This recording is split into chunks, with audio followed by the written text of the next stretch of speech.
जय हिंद साथियों। आज के इस क्लास में हम लोग कवर करने वाले हैं BA first year second semester home science यानी गृह विज्ञान एग्ज़ाम 2024-25 जो आपका एग्ज़ाम होने वाला है 2024-25 में। उसके लिए होम साइंस का ये क्लास है, क्लास फर्स्ट है दोस्तों। ठीक है, क्लास शुरुआत हो चुकी है तो सब्सक्राइब करके हमारे साथ जुड़ने का ज़रूर प्रयास करिएगा दोस्तों। काफ़ी अच्छे तरीके से तैयारी कराई जाती है। ठीक है, देखिए फर्स्ट ईयर सेकंड सेमेस्टर है, ध्यान दीजिएगा, होम साइंस एग्ज़ाम 2024-25। चलिए आपका ज़्यादा समय ना लेते हुए क्लास को स्टार्ट करते हैं। ठीक है, देखिए इसमें पहला प्रश्न आपका क्या पूछा है, पहले मैं आपको कुछ बता देता हूँ। देखिए इसमें जितने भी प्रश्न है दोस्तों सभी मोस्ट इम्पोर्टेंट है। क्यों मोस्ट इम्पोर्टेंट है सर? इसलिए मोस्ट इम्पोर्टेंट है क्योंकि ये हमेशा पूछे जाते हैं। जितने भी प्रश्न मैं यहाँ पर करा रहा हूँ, ठीक है, ये हर साल पूछे जाते हैं। ठीक है, रिपीटेड क्वेश्चन है, ध्यान रखिएगा। तो क्या करेंगे सर, तो एक काम और करिएगा, आपसे रिक्वेस्ट भी है और ये आपकी जिम्मेदारी भी है इस क्लास को शेयर करने के। ठीक है, व्हाट्सएप, ट्विटर, इंस्टाग्राम, फेसबुक, जहाँ भी आपके दोस्त जुड़े हों, ठीक है, इस लिंक को, इस क्लास को शेयर जरूर करिएगा। आपकी जिम्मेदारी भी है और आपसे रिक्वेस्ट भी है। ठीक है, चलिए इसमें पहला प्रश्न देखते हैं आपका क्या है। पहला प्रश्न आपका इसमें पूछा है साथियों, किस विधि में वस्त्र बनाने हेतु 3 या 3 से अधिक धागों को एक दूसरे पर चौथे के समान गूंथा जाता है? तो ब्राइंडिंग विधि में। ठीक है, किस विधि में भैया? ब्राइंडिंग विधि में वस्त्र बनाने के लिए 3 या 3 से अधिक धागों को एक दूसरे पर चौथे के समान गूंथा जाता है। उम्मीद है साथियों आपको समझ में आ रहा होगा। ठीक है, चलिए दूसरा प्रश्न आपका क्या है, इसमें दूसरा प्रश्न आपका पूछा है, किस विधि में केवल एक ही धागे का प्रयोग होता है? तो दोस्तों इसमें आपका नीटिंग विधि में। ठीक है, नीटिंग विधि में आपका केवल एक ही धागे का प्रयोग होता है। ठीक है, चलिए अगला प्रश्न देखते हैं आपका क्या है। तीसरा प्रश्न है आपका, नीटिंग के कितने भेद होते हैं? नीटिंग के साथियों 2 भेद होते हैं। ऑप्शन नंबर ए करेक्ट है आपका। चौथा प्रश्न आपका इसमें पूछा है साथियों, अधिकांश वस्त्रों का निर्माण किस विधि द्वारा होता है? तो अधिकांश जो वस्त्र होते हैं साथियों, अधिकांश वस्त्रों का जो निर्माण होता है वेविंग विधि द्वारा होता है। किसके द्वारा होगा भैया? वेविंग विधि द्वारा वस्त्रों का सबसे ज़्यादा निर्माण होता है। ठीक है, याद रखिएगा, सभी पॉइंट मोस्ट इंपॉर्टेंट प्रश्न है, सभी याद रखेंगे। ठीक है, चलिए पांचवा प्रश्न देखेंगे आपका क्या है, निम्नलिखित में से कौन सा नीटिंग का एक भेद है? बताइए इन चारों में से। ठीक है, सॉरी यहाँ पर चौथा ऑप्शन नहीं है, यहाँ पर कोई नहीं दिया है। इन तीनों में से कौन सा नीटिंग का एक भेद है? बताइए आप सभी लोग फटाफट बताइए। बिल्कुल करेक्ट है, वेफ्ट। ठीक है, वेफ्ट नीटिंग जो होता है भैया ये आपका नीटिंग का एक भेद है। ठीक है, चलिए बी ऑप्शन करेक्ट है आपका। अगला प्रश्न देखेंगे, प्रश्न नंबर 6 क्या है। प्रश्न नंबर 6 आपका इसमें पूछा है, सामान्य रूप से लिनन के वस्त्रों को बुनने के लिए किस बुनाई को अपनाया जाता है? तो इसमें साथियों जैकर्ड बुनाई को अपनाया जाता है। ठीक है, याद रखिएगा, लिनन वस्त्रों को बुनने के लिए जैकर्ड, ठीक है, जैकर्ड बुनाई को अपनाया जाता है। ऑप्शन नंबर सी करेक्ट है आपका। चलिए सातवां प्रश्न देखेंगे क्या भैया, सातवां देखेंगे, बुनाई कितने प्रकार से की जाती है? तो बुनाई आपकी 8 प्रकार से की जाती है। ऑप्शन नंबर डी करेक्ट है आपका। चलिए अगला प्रश्न देखेंगे, प्रश्न नंबर 8 क्या है, किस प्रकार की बुनाई में केवल 2 ही हार्नेस रहते हैं तथा 2 ही पंक्तियों की पुनरावृत्ति होती है? तो साथियों सादी बुनाई में, ठीक है, सादी बुनाई में केवल 2 ही हार्नेस रहते हैं और 2 ही पंक्तियों की पुनरावृत्ति होती है। ऑप्शन नंबर सी करेक्ट है आपका। चलिए नवा प्रश्न देखेंगे आपका क्या है, साटिन बुनाई से तैयार किए वस्त्र क्या कहलाते हैं? तो साटिन बुनाई से तैयार किए वस्त्र जो होते हैं वो आपके साटिन वस्त्र कहलाते हैं। ऑप्शन नंबर बी आपका करेक्ट है। ठीक है, चलिए प्रश्न नंबर 10 देखेंगे आपका क्या है, ट्विल बुनाई से तैयार वस्त्रों की सतह पर कैसी धारियां दिखाई देती हैं? तो ट्विल बुनाई से तैयार वस्त्रों की सतह पर दोस्तों आपकी तिरछी धारियां दिखाई देती हैं। ठीक है, ऑप्शन नंबर सी बिल्कुल करेक्ट है। सबसे ज़्यादा दोस्तों मैं इन्हीं लोगों से परेशान हो जाता हूँ। ठीक है, देखिए कौन आया है बेचने वाला, 100 रुपये में ले ला 2.5 किलो सरफ। सबसे दिन भर मैं इन्हीं लोगों से परेशान हो जाता हूँ, मैं आपको बता दे रहा हूँ। कभी कबाड़ वाला आएगा, कभी सरफ वाला आएगा, कभी आलू वाला आएगा। ठीक है, मैं बहुत ज़्यादा इन सब से परेशान हूँ। चलिए कोई बात नहीं, देखिए अपना 10वां प्रश्न देखिए, ट्विल बुनाई से तैयार वस्त्रों की सतह पर कैसी धारियाँ दिखाई देती हैं। देखिए फिर ये बोलने लगा, यही है ना लाइव क्लास, इसीलिए मैं नहीं कराता हूँ साथियों, ठीक है, बहुत दिक्कत होती है। देखिए 100 रुपये में 2.5 किलो सरफ ले ला, मैं इन्हीं लोगों से परेशान हो जाता हूँ। अब लाइव क्लास को मैं छोड़कर जा नहीं सकता, ठीक है, बहुत परेशानी होती है। चलिए इसमें 10वां प्रश्न आपको समझ में आ गया होगा साथियों।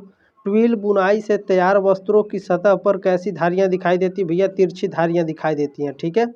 चलिए अगला प्रश्न देखेंगे आपको क्या है, प्रश्न नंबर 11 है आपका, कम लंबाई वाले वस्त्रोपयोगी तंतुओं को कहते हैं। जो कम लंबाई वाले वस्त्र उपयोगी होते हैं दोस्तों तंतुओं, ठीक है, वस्त्र उपयोगी तंतुओं को क्या कहते हैं, कम लंबाई वाले।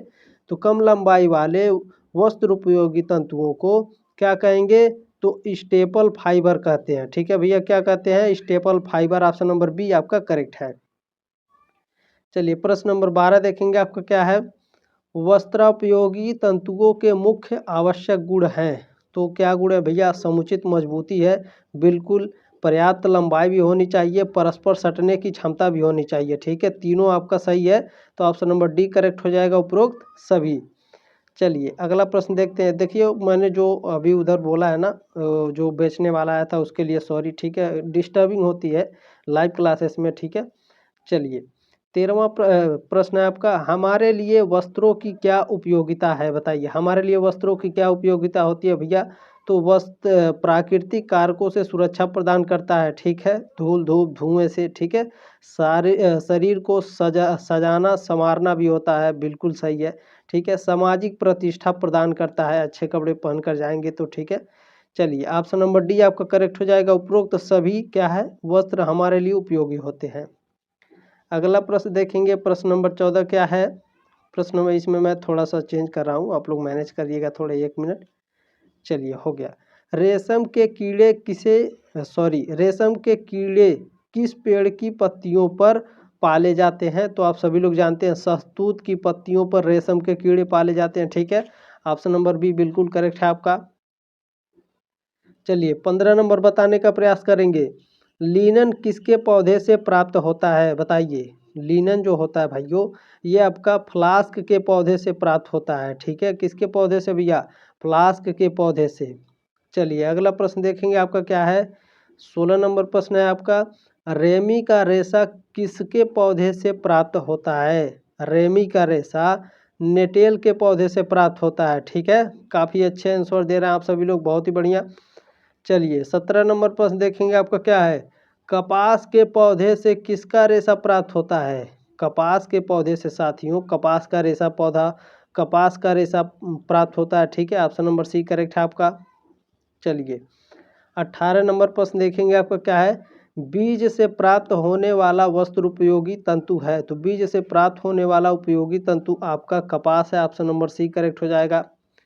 अगला प्रश्न देखेंगे क्या है, 19 नंबर प्रश्न है आपका, रेयान किस विधि से निर्मित तंतु है, ठीक है, रेयान जो होता है किस विधि से निर्मित तंतु होता है। तो रेयान जो होता है यांत्रिक विधि से निर्मित तंतु होता है, ऑप्शन नंबर सी करेक्ट है आपका। देखिए जो मैंने आपको जिम्मेदारी है, जिम्मेदारी आप बखूबी निभाइएगा, इस क्लास को शेयर ज़रूर करिए, एक ही लोगों को शेयर करिएगा व्हाट्सएप पर कहीं पर भी, लेकिन शेयर ज़रूर करिएगा, ठीक है। रेशम कैसा तंतु है, रेशम जो होता है साथियों ये आपका प्राणीय जन्य जंतु है। कैसे प्राणी जन्य जंतु है सर, क्योंकि देखिए रेशम के कीट पाले जाते हैं, ठीक है, रेशम के कीट पाले जाते हैं, इसलिए रेशम जो है प्राणीय जन्य जंतु तंतु है, ठीक है, ऑप्शन नंबर सी आपका करेक्ट है।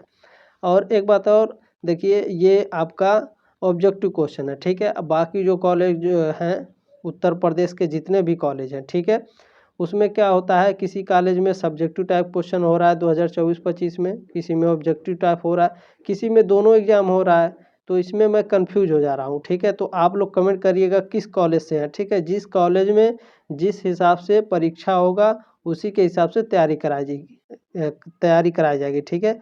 क्या होता है देखिए, आपका सिलेबस सेम होता है लेकिन एग्जाम पैटर्न अलग अलग होता है, ठीक है। तो ध्यान रखेंगे इस बात को, कमेंट जरूर करिएगा आप किस कॉलेज से हैं, ठीक है, उसी कॉलेज के अकॉर्डिंग आपकी तैयारी अच्छे से कराई जाएगी, ठीक है। चलिए 21 नंबर प्रश्न क्या है आपका? प्रश्न नंबर 21 है, मूल्य जीवन को प्रदान करते हैं। तो जो मूल्य होते हैं वो जीवन को अर्थ प्रदान करते हैं, ठीक है। मूल्य जीवन को क्या प्रदान करते हैं भैया? अर्थ प्रदान करते हैं। 22 नंबर प्रश्न क्या है आपका?